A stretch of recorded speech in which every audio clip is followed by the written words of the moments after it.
many questions on how it is I stabilize and how I hoop. So here's my flour sack towel, hooped, no stabilizer, but it's hooped nice and taut.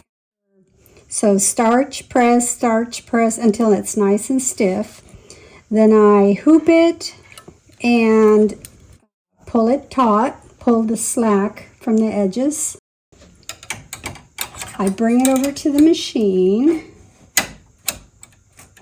lock it in, and this works on single needle machines as well. These designs are not just for multi-needles. Multi-needles are just more convenient.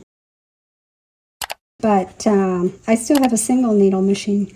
All right, here's my stabilizer, my 5-inch wide strip. It's 30 inches wide on the roll.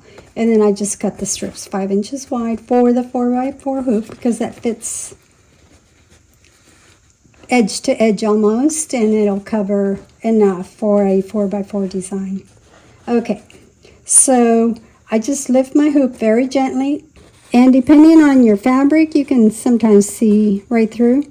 If you're not sure about that, just tape it to the back of your hoop. Turn your hoop over before you bring it to the machine, and just tape the corners with a little piece of tape.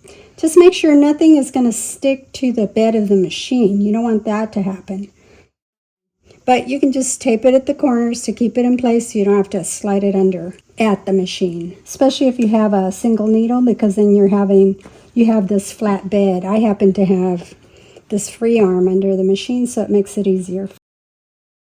And that's it, I'm ready to stitch. Once it starts stitching, it'll hold the stabilizer in place until the very end.